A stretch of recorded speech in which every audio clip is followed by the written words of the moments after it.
Friends UPPSC LT grade 2025 में mathematics subject में एक क्वेश्चन था कि if function of z is equal to mod of z then for z is not equal to zero function of z is. तीन option दिए गए थे कि इफ ये डिफरेंशिएबल है, एनालिटिक है, नाउवेयर डिफरेंशिएबल है या नन ऑफ द अबव है। तो सबसे पहले function of z is equal to mod of z देख करके हम जान जा रहे हैं कि ये हमारा कॉम्प्लेक्स एनालिसिस का क्वेश्चन है। और कॉम्प्लेक्स एनालिसिस में कॉम्प्लेक्स प्लेन में हम जानते हैं कि z is equal to x plus i y होता है and mod of z is equal to root x square plus Y square होता है। और कोई भी फंक्शन एनालिटिक है कि नहीं उसके लिए हमको काउची रीमान इक्वेशन बताया गया है, del by u upon del by x is equal to del by u upon del by y and del by u upon del by y is equal to minus del by v upon del by x. ये दोनों condition अगर satisfy होता है तब तो function analytic है complex plane में, अन्यथा एनालिटिक नहीं होगा। और function of z equal to ये आपका रियल पार्ट होता है, ये आपका I V function of X Y जो है इमेजिनरी पार्ट होता है। यहाँ हम देख रहे हैं कि एफ जेड की वैल्यू मॉड ऑफ जेड की value root x square plus Y square होती है। इसका मतलब एफ जेड की वैल्यू हमारा क्या हो गया, root x square plus Y square. यानी हमको रियल पार्ट तो मिला लेकिन इमेजिनरी पार्ट नहीं मिला। तो रियल पार्ट की वैल्यू हमारी दी गई है root x square plus Y square and imaginary part की वैल्यू हमको दी नहीं गई है।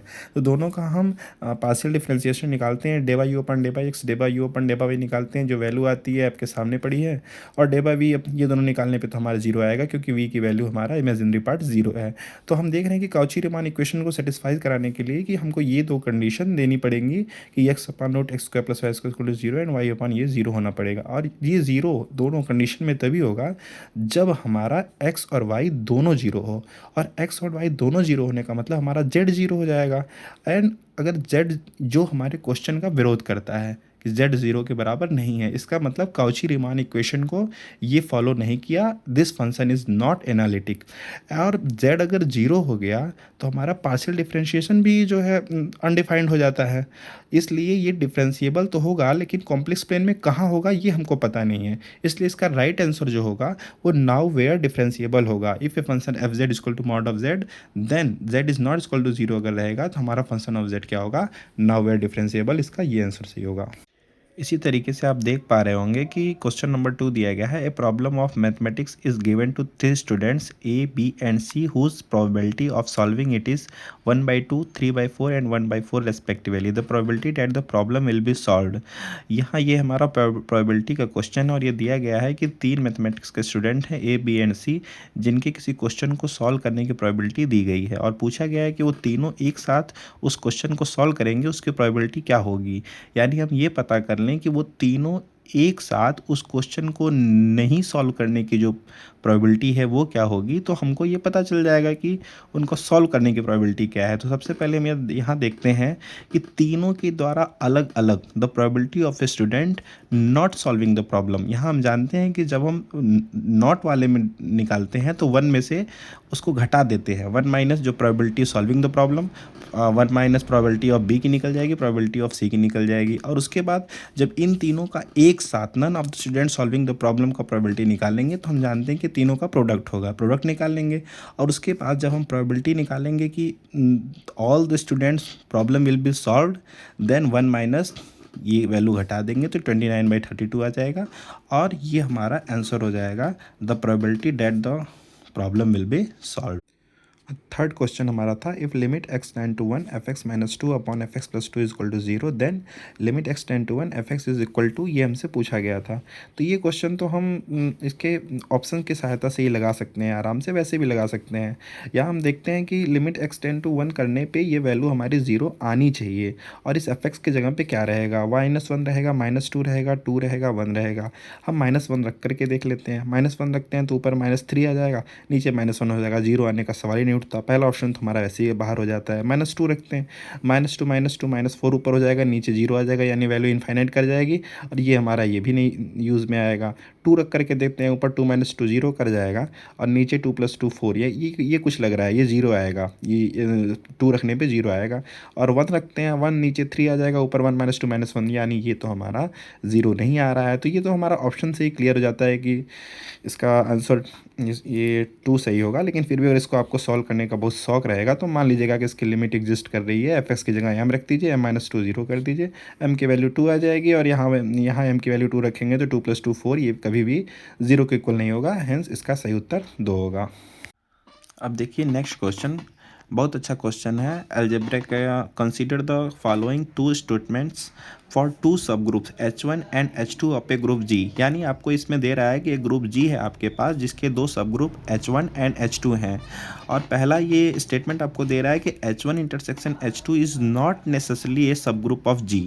ये बोल रहा है कि H1 और H2 का जो इंटरसेक्शन है वह ग्रुप G का सब ग्रुप होगा, ये ज़रूरी नहीं है, ये तो सरासर गलत बात है भाई। और H1 एंड H2 दोनों इसी के सब ग्रुप हैं, और इंटरसेक्शन का मतलब कि दोनों के बीच में कॉमन एलिमेंट हैं, और कॉमन एलिमेंट रहेंगे तो ये सब ग्रुप इसका होगा ही होगा। जो भी बेसिक अलजेब्रा पढ़ा है ग्रुप में ये तो जानता ही जानता है। हाँ, आपको दिक्कत तब हो सकती है कि जब आप सोचेंगे कि H1 union H2 is not necessarily a subgroup of G। यहाँ आप फंस सकते हैं सोचने में कि अरे यार इन दोनों का अगर यूनियन है तो ये तो ग्रुप होना ही होना चाहिए। लेकिन नहीं, यही बात फंसती है कि क्योंकि जो भी बेसिक नॉलेज ग्रुप का रखता है वो जानता है कि group is a set of binary operation होता है और उसकी 4 प्रॉपर्टीज़ को वो ग्रुप फॉलो करता है, तभी वो ग्रुप कहलाता है। Closure property, associative property, identity property and inverse property. अब हम देखिए ये क्लियर करेंगे कि कैसे कोई ग्रुप है। जैसे बाइनरी ऑपरेशन एडिशन पे इंटीजर्स जो होता है ये ग्रुप होता है, ये ग्रुप होता है, ये आपने पढ़ा होगा, क्योंकि ये चारों प्रॉपर्टीज़ को फॉलो करता है। क्लोजर प्रॉपर्टीज़ को ही फॉलो करता है। कोई भी इंटीजर आप ले लीजिए, आप उसको ऐड करिए, चाहे मान लीजिए 2 इंटीजर्स आप ले लीजिए, 0 + 2 = 2 + 0 इक्वल आएगा। आप एसोसिएटिव प्रॉपर्टीज़ लगा दीजिए, मान लीजिए 1 2 3, 1 2 3, पहले आप इन दोनों को जोड़ के इसको जोड़िए वही रिजल्ट आएगा, या इन दोनों को जोड़ के इसको जोड़िए तो वही रिजल्ट आएगा। ये हमारी एसोसिएटिव प्रॉपर्टी हो गई, ये हमारी क्लोजर प्रॉपर्टी हो गई। और इसमें आइडेंटिटी क्या होता है? आइडेंटिटी 0 होता है, 0 इंटीजर है, क्योंकि इंटीजर के किसी भी एलिमेंट में हम 0 जोड़ते हैं तो हमको सेम एलिमेंट मिल जाता है। तो ये हमारा क्या है? आइडेंटिटी है। और उसका इन्वर्स क्या है? हम देखते हैं कि इन 2 अगर एलिमेंट है इंटीजर का तो -2 भी इंटीजर है, तो इन दोनों पे जब हम एडिशन का बाइनरी ऑपरेशन लगाते हैं तो क्या आ जाता है? 0 आ जाता है। इसका मतलब इसका इन्वर्स भी एग्जिस्ट करता है। इसलिए जो इंटीजर्स है वो बाइनरी ऑपरेशन एडिशन पे एक हमारा ग्रुप है। अब मान लिए कि इसका 2 सब ग्रुप ले लिए, H1 ले लिए, H2 ले लिए। H1 जो है हमारा, इसमें इवन नंबर है यानी 2 के मल्टीपल हैं। H2 जो है ऑड नंबर है यानी इसमें 3 के मल्टीपल्स हैं। अब इन दोनों का यूनियन हम लेंगे तो इन दोनों के यूनियन में तो वही एलिमेंट आएंगे ना जो 2 के मल्टीपल हैं और 3 के मल्टीपल हैं। अब देखिए इसमें हम एक ये प्रॉपर्टी क्लोजर प्रॉपर्टी लगाते हैं। देखिए क्लोजर प्रॉपर्टी इसमें लगती है, पहला ही एलिमेंट ले लीजिए, 2 ले लीजिए H1 में, H2 में 3 ले लीजिए। इन दोनों का एक एक एलिमेंट उठाइए और उस एलिमेंट पे क्लोजर प्रॉपर्टी लगाकर देखिए क्या इन दोनों के यूनियन में वो एलिमेंट एग्जिस्ट करता है। तो हमने क्लोजर प्रॉपर्टी लगा दिया एडिशन पे, 2 धन 3 जोड़ा तो क्या आया? 5 आया। जो 5 न तो हमारा इवन है, न 2 के मल्टीपल में आएगा, न तो 3 के मल्टीपल में आएगा। इसका मतलब क्लोजर प्रॉपर्टी फेल कर गई। इसका मतलब H1 और H2 अगर 2 सब ग्रुप हैं किसी ग्रुप G के तो ये ज़रूरी नहीं है कि वो सब ग्रुप ऑफ G हों। इसका मतलब पहला वाला क्वेश्चन हमारा, पहला वाला जो है वो करेक्ट है और दूसरा वाला हमारा जो है इनकरेक्ट है स्टेटमेंट। अगला क्वेश्चन आपका दिया है कि equation of cylinder with axis as z axis and passing through curve x² + y² = 2z and x + y + z = 1 is. ये इन चारों में हमको ऑप्शन देखना है। यहाँ देखिए किसी को अगर सिलेंडर का इक्वेशन नहीं भी पता है ना तो ये ऑप्शन के सहारे आराम से इसको जो है इस सवाल को लगा सकता है। आप देखिए ना कि इसमें हमको साफ साफ सब दिख रहा है कितना आसान आसान इक्वेशन हमको लिखे गए हैं। और अगर ये जो कर्व है, सिलेंडर है, अगर ये पास कर रहा है, इन दोनों कर्व से अगर ये पास कर रहा है तो यानी ये दोनों कर्व उस इक्वेशन को सेटिस्फाई करेंगे। आप देखिए इन तीनों में हमको x² + y², एक इसमें दिख रहा है, एक इसमें दिख रहा है। इन दोनों की जगह पे 2z रख करके देखिए क्या हमको ये इक्वेशन सेटिस्फाई मिल जा रहा है। यहाँ पे 2z रखिए तो 2 कॉमन लेंगे तो फिर ये इक्वेशन सेटिस्फाई नहीं करेगा। और यहाँ पे x² + y² की जगह अगर आप 2z रख देते हैं तो 2z + 2x + 2y = 1 आ जाता है। 2 कॉमन ले लेंगे तो x + y + z = 1। और मतलब यहाँ पे हाँ इस साइड 2 लिखा है ना, 2 से 2 कैंसिल, यानी x + y + z = 1। देखिए इक्वेशन को सेटिस्फाई कर गया। इसका मतलब सिलेंडर का इक्वेशन क्या होगा? x² + y² ये होगा और आपका ऑप्शन नंबर सी सही हो जाएगा। अगला क्वेश्चन है आपका question number 6, what is the value of limit n tend to infinity 1 + 1 upon n to the power n for every n belongs to natural number. पूरी दुनिया जानती है कि इसकी वैल्यू क्या होती है, ई, एक्सपोनेंशियल नंबर। चलिए अगला क्वेश्चन चलते हैं। ये क्वेश्चन कह रहा है कि which of the following pair is not correctly matched, यानी ये जो A B C D 4 statement दिए गए हैं, इनमें दिया गया है कि कौन कौन सा करेक्ट मैच कर रहा है, कौन कौन सा करेक्ट मैच नहीं कर रहा है। तो पहला क्वेश्चन हम देखते हैं कि इफ़ ये वैल्यू दी गई है vector a mod of vector a mod of vector B mod of vector A plus b mod of vector A minus vector b. अब ये चारों वैल्यू मतलब ये दिया गया है कि इसकी वैल्यू ये 7 होगी। तो चलो जब हमको ये चारों वैल्यूज़ दिख रही हैं तो मेरे पास एक पैरेललोग्राम थ्योरम था जिसमें ये चारों चीज़ें आती हैं। वेक्टर ए का square mod of vector B का square is equal to 2 is equal to mod of vector A plus vector B का whole of square plus mod of vector A minus vector B का whole of square. देखिए भाई, vector analysis अगर जो पढ़ा है तो वो इन चीज़ों को देखकर तुरंत ही जान जाएगा कि हमको कौन सा फार्मूला लगाना है। अब आप यहाँ ये पूछेंगे कि सर आपको कैसे पता चला कि ये फार्मूला लगाना है, तो ये प्रैक्टिस की चीज़ें हैं। आप देख करके आप कितने जल्दी क्वेश्चन को सॉल्व कर लेते हैं, ढेर सारे फार्मूले आपको याद रहेंगे तो उन फार्मूलों में आप इसको लगा देंगे, क्योंकि ये चारों वैल्यू हमको यहाँ दिख रही थी। तो देखिए ना, वेक्टर ए और वेक्टर बी मॉड की वैल्यू क्या दी गई है, ये 3 स्क्वायर दिया गया है, 4 स्क्वायर दिया गया है, और वेक्टर ए प्लस वेक्टर बी की वैल्यू 1 स्क्वायर दिया गया है, और ये 7 स्क्वायर दिया गया है। 50 इज इक्वल टू 50, यानी obviously mod of vector A minus vector b की वैल्यू 7 होगी। The projection of the vector i plus j plus k in the J direction, देखिए कितना घुमा करके लिखा है। जो प्रोजेक्शन है कुछ नहीं है, डॉट प्रोडक्ट निकालना है इसका। अब डॉट प्रोडक्ट आप देख रहे हैं कि ये आई प्लस जे प्लस के है, यूनिट वेक्टर है, आई यूनिट वेक्टर जे है यानी आई जे 0 है, आई और के 0 है यानी जे में जे का मल्टीप्लाई करेंगे तो 1 आएगा। तो इसका वैल्यू तो सही दिया गया है, 1 ही होगा, जे इज़ 1, ये तो राइट है। फिर देखिए the non zero vectors, vector ये 3 नॉन ज़ीरो वेक्टर्स है आपके पास और ये इस तरह से रिलेटेड है। Vector a equal to vector 8b, vector c equal to -sin vector b, then the angle between vector A and vector c is pi. क्या पाई, यानी 180 डिग्री इसका एंगल होगा। अब देखिए vector a equal to 8 vector B दोनों positive हैं, यानी scalar दोनों पॉजिटिव हैं, यानी जिस डायरेक्शन में वेक्टर ए होगा उसी डायरेक्शन में वेक्टर बी भी होगा। लेकिन यहाँ आप देख रहे हैं कि वेक्टर सी और वेक्टर बी ये दोनों स्केलर क्या है, नेगेटिव रिलेशन शो कर रहे हैं। इसका मतलब ये दोनों अपोजिट डायरेक्शन में है। इसका मतलब है कि इन दोनों के बीच में एंगल क्या है, 180 डिग्री, यानी तीसरा भी सही है। अब तो इतने से ही पता चल गया कि 3 सही है तो चौथा तो गलत होगा ही होगा, लेकिन फिर भी चौथा वाला देख ही लेते हैं। If mod of vector A plus vector b is equal to mod of vector A minus vector b, then angle between vector A minus. अब देखिए यहाँ हम देख रहे हैं कि जब इस तरह का क्वेश्चन हम देखते हैं तो सबसे पहले हम उसका स्क्वायर करते हैं, बोथ साइड स्क्वायर। अब यहाँ पर भी वही मंत्र है कि कैसे हमको पता चला दोनों साइड स्क्वायर करना है, सवाल हम लगाते हैं, हमको पता है ऐसे ही किया जाता है। मॉड ऑफ वेक्टर ए का स्क्वायर करेंगे, मॉड ऑफ वेक्टर बी का स्क्वायर करेंगे, 2 vector A dot vector B, mod of vector A का square mod of vector B का स्क्वायर, -2 वेक्टर ए डॉट वेक्टर बी। दोनों साइड से ये कैंसिल हो गया बच्चा, इन दोनों को जोड़ देंगे। 4 vector A dot vector v is equal to 0, यानी vector A dot vector v is equal to 0, यानी a b cos theta is equal to 0, यानी cos theta is equal to 0, यानी थीटा इज इक्वल टू क्या, π/2, और दिया कितना है, π/4, यानी ये स्टेटमेंट आपका इनकरेक्ट है। ठीक है, देखिए एकदम ये हलवा टाइप का क्वेश्चन आया था। The lines x equal to A Y plus b, z equal to C Y plus d and x is equal to A Y plus something something are perpendicular if ये।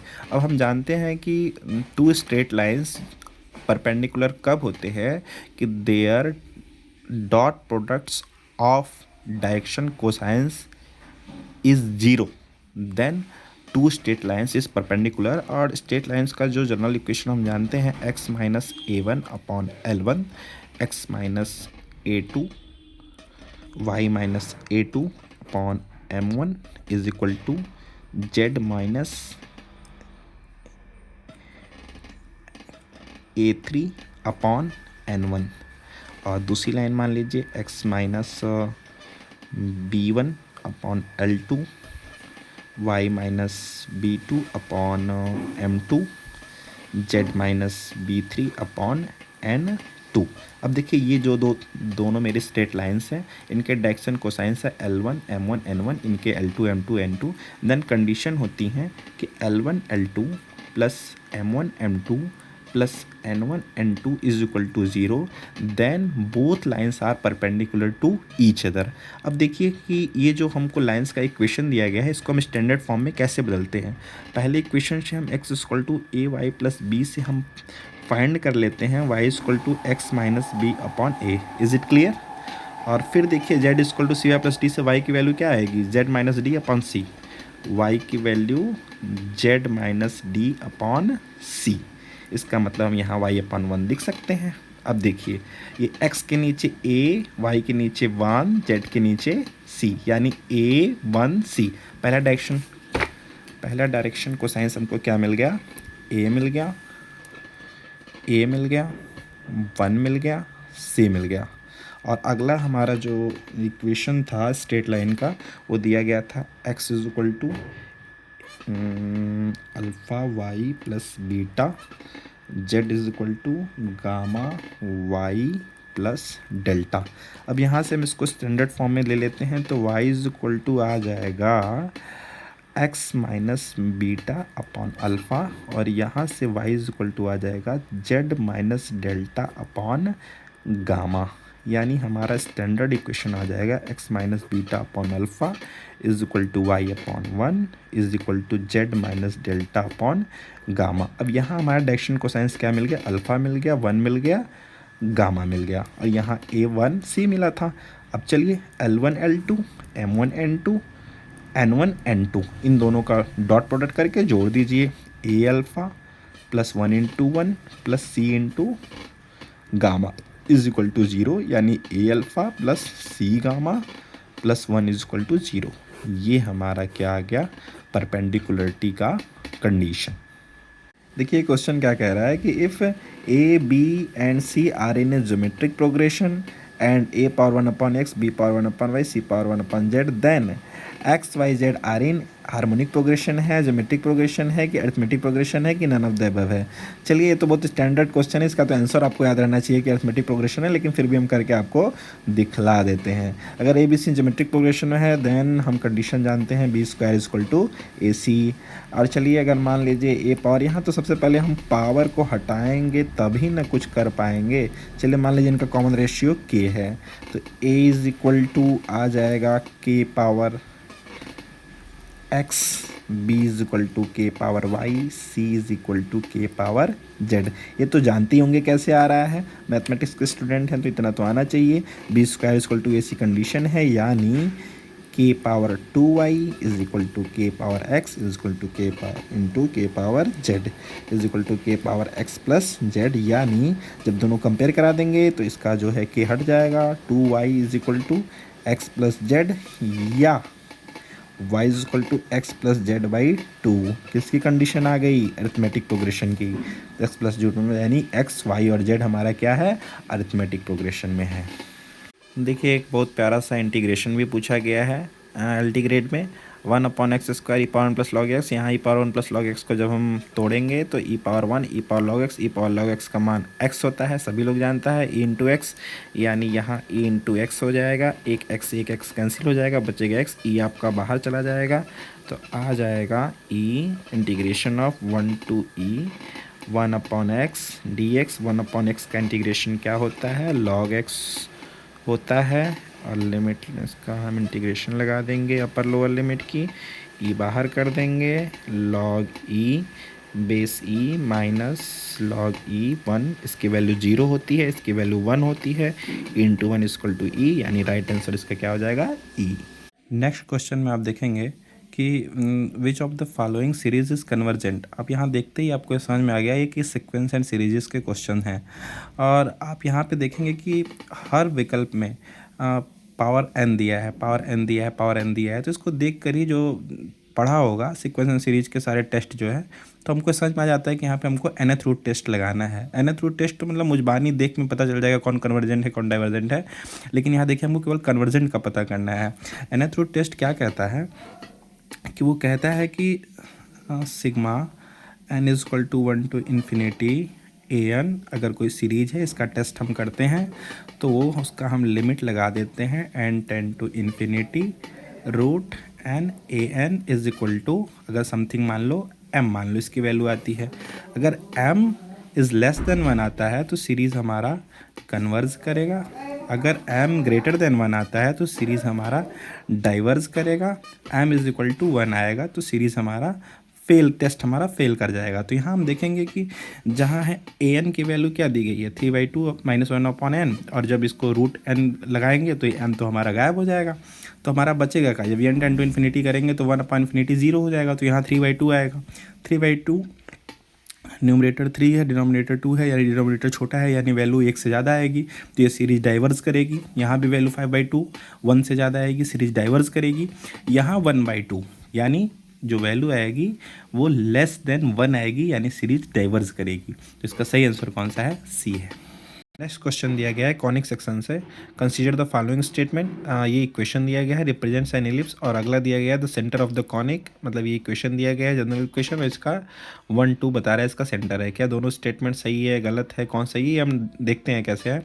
हम जानते हैं कि conic का जो general equation होता है वो ax² plus by² plus 2hxy plus 2gx plus 2fy plus c is equal to 0 होता है।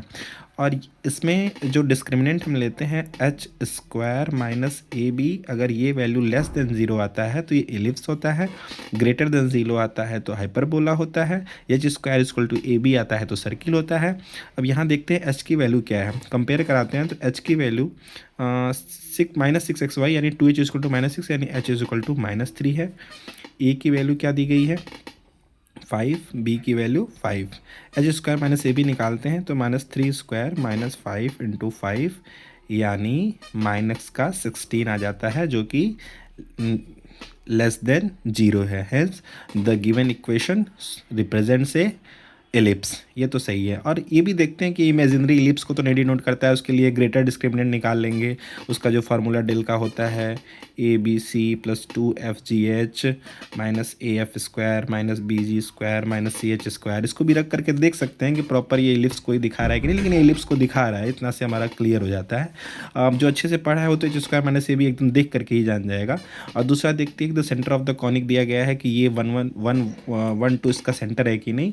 तो यहाँ हम जानते हैं कि इसका जो पार्शियल डेरिवेटिव निकालते हैं, एक बार x के सापेक्ष एक बार y के सापेक्ष, तो और हमको दो इक्वेशन मिलते हैं, दोनों इक्वेशन को सॉल्व करते हैं, x y का मान निकलता है, वही हमारा सेंटर होता है। जैसे अगर इस इक्वेशन का हम u मान लें, इस इक्वेशन को अगर हम u मान लें और इसका x के सापेक्ष डिफ्रेंशिएशन कर देते हैं तो d/u अपन d/x करते हैं तो tan x आता है और -6y आएगा, -4 इज इक्वल टू 0, और d/u अपॉन d/y, y के सापेक्ष करेंगे तो 10y आएगा, -6x आएगा, -4 इज इक्वल टू 0। यानी हमको दो इक्वेशन मिल गए, एक ये इक्वेशन हमको मिल जाएगा 5x minus 3y is equal two plus का 2, ये मिल गया 5y माइनस का 3x is equal two plus का 2।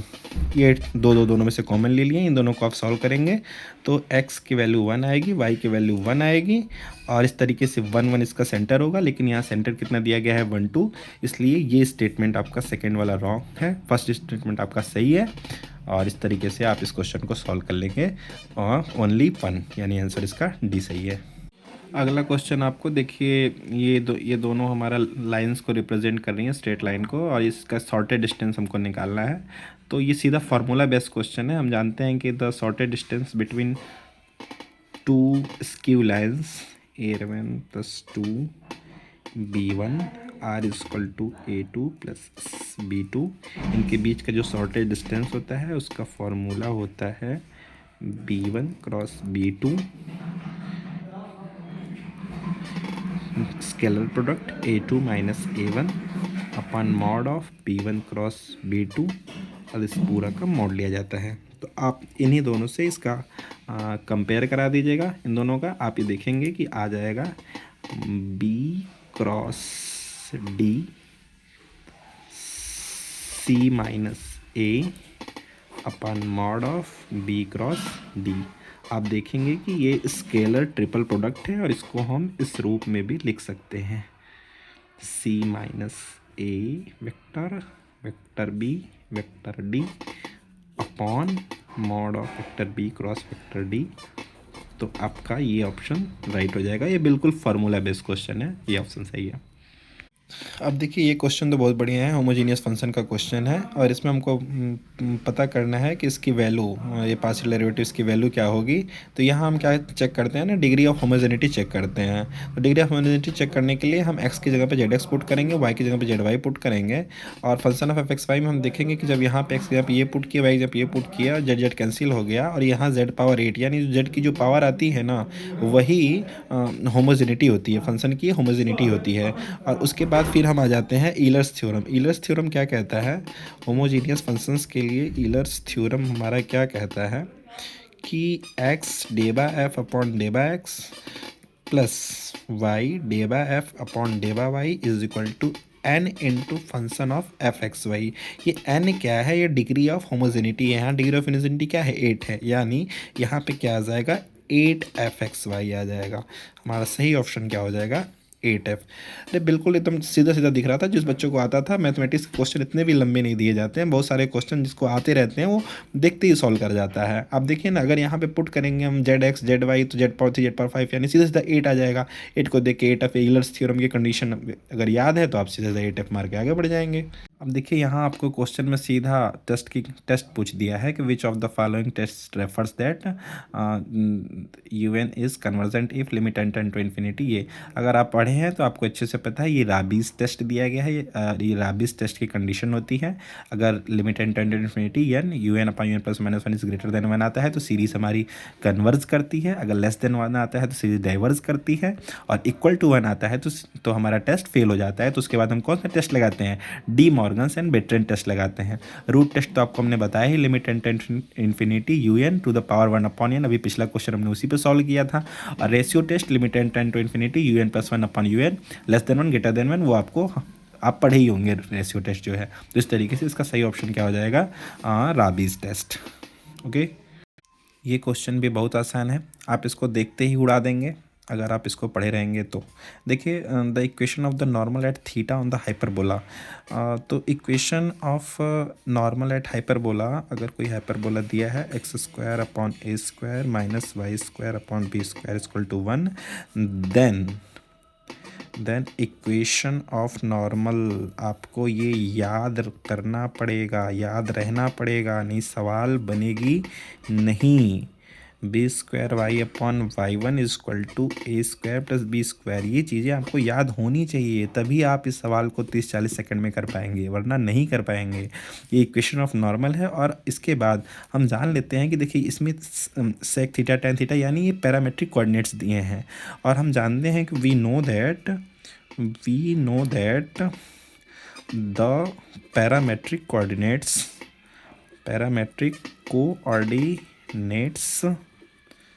of a point on hyperbola कौन कौन से होते हैं, a sec थीटा होता है और b tan थीटा होता है। a sec थीटा और b tan थीटा, यानी x1 की वैल्यू हम a sec थीटा रख दें और y1 की वैल्यू b tan थीटा रख दें तो हम देखते हैं क्या आता है, अपॉन a sec थीटा।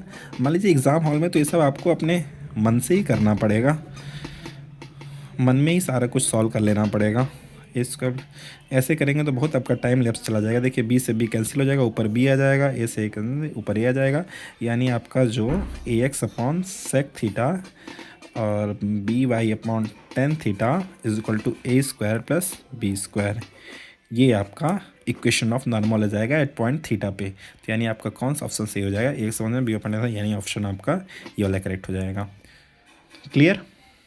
देखिए इस क्वेश्चन में वेक्टर ए की वैल्यू दी गई है, वेक्टर बी की और वेक्टर सी की वैल्यू दी गई है एंड पूछा गया है ये आप समझते हैं इसका मतलब क्या होता है। इसका मतलब होता है कि vector A vector B vector C को हम लिख सकते हैं वेक्टर ए dot vector B cross vector C, यानी इस dot product of vector A and cross product of vector B cross vector C, यानी बी एंड सी का क्रॉस प्रोडक्ट ए के साथ डॉट प्रोडक्ट, इसका ये मीनिंग होता है। और इसको डेटर्मिनेंट फॉर्म में हम लिख सकते हैं A X A Y A Z, B X B Y B Z, C X C Y C Z. Then हम इसकी वैल्यू फाइंड कर सकते हैं।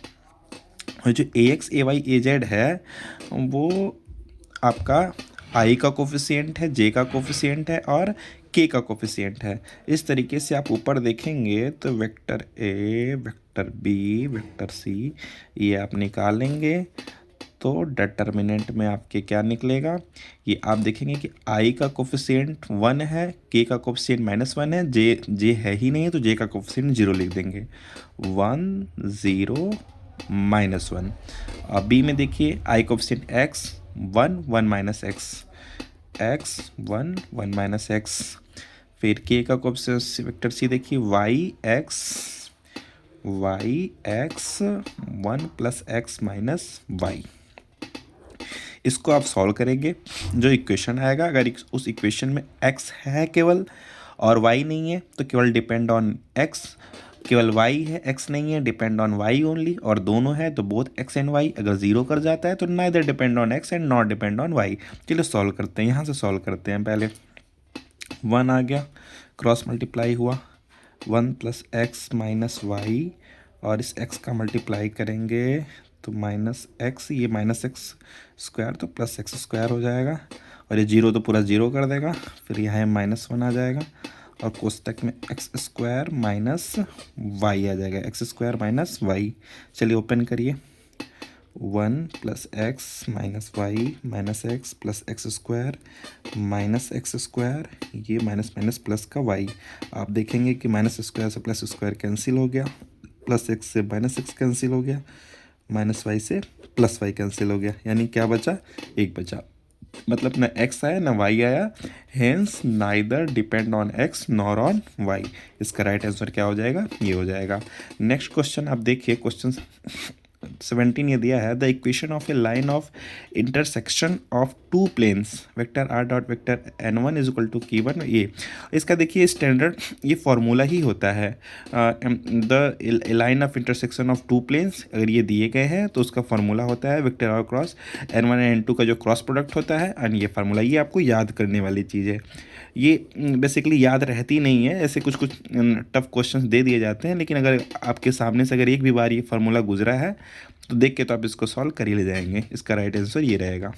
इस क्वेश्चन में देखिए आपको dy/dx की वैल्यू निकालनी है और ये पता करना है। तो ये जो इक्वेशन दिया है x² plus 3xy plus Y square -1 equal to 0, इसका हम डिफ्रेंशिएट कर देते हैं विद रेस्पेक्ट टू x। तो ये हो जाएगा 2x प्लस 3, यह xy है तो x dy/dx plus y ddx का मान तो 1 हो जाएगा, प्लस 2y dy/dx, 1 का तो डिफ्रेंशिएशन 0 हो जाएगा, इज इक्वल टू 0। अब चलो 2x plus 3x dy/dx plus 3y plus 2y dy/dx is equal to 0। अब करते हैं 2x प्लस 3y को एक साथ लेते हैं और इन दोनों में हम dy/dx को कॉमन लेते हैं, तो 3x plus 2y is equal to 0 आ जाएगा। तो dy/dx इज इक्वल टू, ये उधर जाएगा तो माइनस का हो जाएगा 2x प्लस 3y अपॉन ये 3x प्लस 2y चला जाएगा। आपका राइट आंसर हो जाएगा ये वाला। ठीक है, बहुत आसान क्वेश्चन था, ये आप खुद से भी कर ले जाएंगे। उसके बाद देखिए क्वेश्चन दिया गया है, if omega is the complex cube root of unity then इतनी की वैल्यू पूछा है। आप अच्छी तरह जानते हैं ओमेगा का क्यूब होता है उसकी वैल्यू 1 होती है, 1 प्लस ओमेगा ओमेगा स्क्वायर 0 होती है। इसको ओमेगा पाती 33 पॉइंट मल्टीप्लाई 3 करेंगे 99 हो जाएगा, इसकी वैल्यू 1 ही हो जाएगी, ओमेगा बचेगा। 5 3 15 वैल्यू 1, ओमेगा स्क्वायर बचा, 1 plus omega plus omega 0, then इसका राइट आंसर हो जाएगा 0। अब देखिए नेक्स्ट क्वेश्चन में हमको देखना है कि the value of m so that the function 2x minus square plus my² is harmonic is. And कोई भी फंक्शन अगर हमारा है x y में वो हार्मोनिक कब होता है, तो लाप्लास जी ने एक इक्वेशन दिया था, कंडीशन दी थी, या ये कह लीजिए लाप्लास इक्वेशन ये कहता है कि अगर हम कोई फंक्शन यू एक्स वाई में दिया गया है तो उसका पार्शियल डेरिवेटिव करते हैं विद रिस्पेक्ट टू एस 2 बार, और उसका हम पार्शियल डेरिवेटिव करते हैं विद रिस्पेक्ट टू वाई 2 बार, और दोनों को जोड़ेंगे तो क्या आएगा, ज़ीरो आएगा।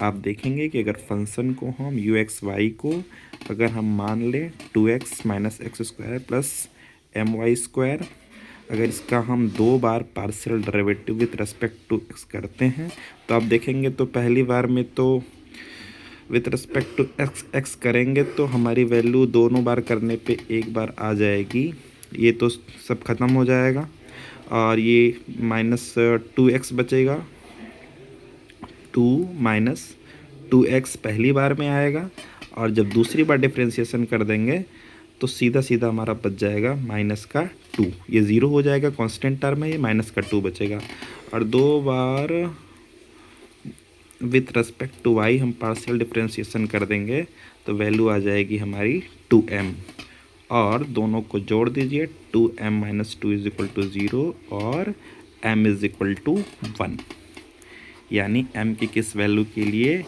ये फंक्शन हार्मोनिक होगा, 1। यहाँ बहुत सीधा सा क्वेश्चन है कि हार्मोनिक होने की कंडीशन लाप्लास जी ने बताई थी कि पार्शियल यू एक्स वाई में फंक्शन होता है तो उसका पार्शियल डेरिवेटिव करते हैं विद रिस्पेक्ट टू एस 2 बार, विद रिस्पेक्ट टू वाई 2 बार, दोनों को जोड़ देते हैं, वैल्यू 0 आती है, मैंने सेम कर दिया है तो m की वैल्यू यहाँ 1 फाइंड हो गई है, hence it is harmonic. Next question ये कह रहा है कि the equation x power 3/9 plus 5/x plus 6 equal to x can be solve by using solution of quadratic equation. क्या ये सही है, क्वाड्रेटिक इक्वेशन मेथड से सॉल्व हो पाता है कि नहीं, आइए चेक करते हैं।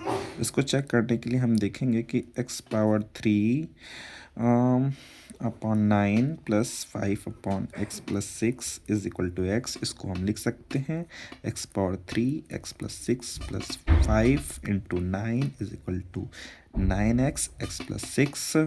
चलिए इसको और थोड़ा आसान करते हैं, x power 4 plus 6x power 3 plus 45 9x square 54x, और we can write it minus 9x square plus minus 54x plus 45 is equal to 0। But हम तो it is a polynomial of degree 4, ये पॉलिनोमियल ऑफ डिग्री 4 को इसको हम quadratic equation method से कैसे solve कर पाएंगे। तो पहला असर्शन तो हमारा रॉन्ग साबित हो गया, क्योंकि अगर ये जो बाई क्वाड्रेटिक पॉलिनोमियल्स होता है, जैसे अगर हम ax power 4 plus bx square plus c equal to 0, इस तरह के क्वेश्चंस को तो हम क्वाड्रेटिक मेथड से सॉल्व कर लेंगे अगर इस तरह का इक्वेशन है, लेकिन अगर ये पॉलिनोमियल जो ऐसे लाइन बाय लाइन ऐसे डिग्री दी गई है तो इसको हम क्वाड्रेटिक इक्वेशन वाले मेथड से इसको हम सॉल्व नहीं कर पाएंगे। चलिए आइए रीजन में देखते हैं। The equation can be reduce to quadratic equation by putting X square plus 3x। चलिए अगर कहीं ऐसा जोड़ा बनाते हैं कि कहीं एक्स स्क्वायर प्लस 3x ऐसा कुछ मिल जाता है जहां वाई पुट कर सके, आइए चेक करते हैं। इन तीनों में हम एक्स स्क्वायर को हम कॉमन ले लेते हैं, तो X square plus 6x minus 9 minus 54x plus 45 is equal to 0। X square plus 3x है, लेकिन यहाँ एक्स स्क्वायर प्लस 6 है, यानी कहीं पर भी हम देख नहीं पा रहे हैं कि वाई इसमें पुट हो पा रहा है, और किसी तरीके से ये इसको जस्टिफाई नहीं कर पा रहा है पहले वाले इक्वेशन को, कि अगर इस तरीके का ये पॉलिनोमियल हमको 4 ऑर्डर डिग्री में मिल जाता है तो अगर हम ये रख देते हैं तो इसको हम क्वाड्रेटिक इक्वेशन से सॉल्व कर पाएंगे। तो ये रीज़न इसका हमको इससे जुड़ता हुआ, असर्शन से जुड़ता हुआ नहीं दिखता है, तो A is incorrect and R is not its justification। Is it clear. अगला क्वेश्चन है, देखिए वो कह रहे हैं कि what is the differential equation which represent the family of parabolas whose vertices are at the origin and whose axis are along the posterior direction of x-axis। we know that y square is equal to 4ax। this is the family of parabolas whose vertices are at the origin 0 0 and whose axis is along the posterior direction of x-axis। now we can differentiate it with respect to x। 2i dy upon dx is equal to 4a। where a is arbitrary constant, and we find the value of a in terms of x and y, and we try to putting the value of 4a in this equation. Y square is equal to 4a 2y dy upon dx into x. चलिए y square इसको इस side ले जाइए, 2yx dy upon dx is equal to 0, और ये हमारे option B से match कर रहा है, hence option B is correct. अगला इक्वेशन देखिए, question equation of the sphere passing through the 4 points. इन 4 पॉइंट्स होकर जाने वाला जो स्फीयर है, इसका मतलब ऐसा इक्वेशन जो इन चारों पॉइंट को सेटिस्फाई कर रहा होगा वही उस स्फीयर का इक्वेशन होगा। तो हम देख लेते हैं कि जो ये वाला इक्वेशन है ये इन चारों पॉइंट को सेटिस्फाई कर रहा है, hence it is the correct answer, it is the equation of the sphere. Next question है आपका, प्रोबेबिलिटी से क्वेश्चन दिख रहा है। There are 6 red 4 white and 5 black balls in a bag, 3 balls are drawn successively without replacement, the probability of balls being red white black in that order is.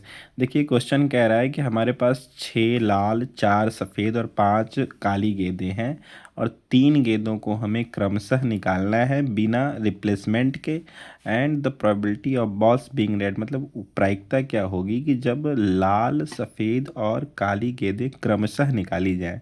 तो सबसे पहले हम निकाल लेते हैं total number of balls, total number of balls 15 आ जाएंगी, and the ball drawn red ball probability जो है हमारी वो आएगी ऊपर, टोटल नंबर ऑफ इवेंट्स 15 नीचे रहते हैं, एंड जितने इवेंट्स इसमें घट सकते हैं, यानी जितनी रेड बॉल्स की संख्या है वो ऊपर रहेंगी। तो 6/15 ये प्रोबेबिलिटी का रूल आप लोग जानते ही हैं। फिर the probability of drawing white ball, probability of white ball 4/14, या 14 क्यों हो गया, क्योंकि हमने एक बॉल पहले ले चुके हैं हम रेड कलर की। और उसके बाद फिर probability of drawing black ball 5/13, क्योंकि 2 बॉल्स हमने ऑलरेडी ले चुका है, 2 बॉल कम हो गई है, तो अब ये 13 बॉल रहेगी। तो ऊपर उन बॉलों की संख्या जो ब्लैक वाली है 5 है, तो इसकी प्रोबेबिलिटी 5/13 हो जाएगी। Then the probability of balls being red white black in that order, तो इसका आप प्रोडक्ट निकाल लेंगे, तो इसका प्रोडक्ट आ जाएगा, हम इसको कैलकुलेट कर रहे थे, 2 दूना 4 4/91, hence it is the correct answer. इसके बाद हमको ये मैट्रिक्स दी गई है, इस मैट्रिक्स में पूछा है कि इसकी रैंक क्या है। तो इसकी रैंक निकालने के लिए हम सबसे पहले इस मैट्रिक्स को हम रो कॉलम ऑपरेशन से प्रोसेस करना स्टार्ट करते हैं। पहले इसको खोलते हैं, 1 4 9 16 4 9 16 25 9 16 25 36 16 25 36 49। इतना क्लियर हो गया। अब इसके बाद हम इसमें रो कॉलम ऑपरेशन करते हैं, तो C4 को C4 - C3 कर देते हैं, और C3 को C3 - C2 कर देते हैं, और C2 को C2 - C1 कर देते हैं, यानी इसमें से इसको घटा देते हैं। 16 में से 9 गए 7 आ जाएंगे, 25 में से 16 गए 9 आ जाएंगे, 36 में से 25 गए 11 आ जाएगा, 36 4 9 4 13, 9 में से 4 गए 5 इधर आ जाएगा, 16 में से 9 गए 7, 25 में से 16 गए 5 4 9, 36 में से 25 6 5 11, इसमें से घटाएंगे 4 में से 1 गए 3, 4 गए 5, 16 में से 9 गए 7, 25 में 16 गए 5 4 9, और फर्स्ट कॉलम हमारा ज्यों का त्यों रहेगा। और अगेन हम इसी कॉलम ऑपरेशन को रिपीट कर देते हैं। क्या कर देते हैं? रिपीट कर देते हैं। तो इसके बाद जो वैल्यू आ जाएगी हमारी, 7 में से 5 गए 2, 9 में से 7 गए 2, 11 में से 9 गए 2, 13 में से 11 गए 2, 5 में से 3 गए 2, 7 में से 5 2 आ जाएगा, 2 आ जाएगा, 2 आ जाएगा, से के 2 1 2 2 1 4 9 16। अब हम देख रहे हैं कि 2 कॉलम हमारे सेम आ गए। हम जानते हैं किसी भी मैट्रिक्स में अगर 2 कॉलम सेम आ जाते हैं तो वो मैट्रिक्स ज़ीरो कर जाती है। क्या कर जाती है? उसका डिटर्मिनेंट क्या हो जाता है? ज़ीरो हो जाता है।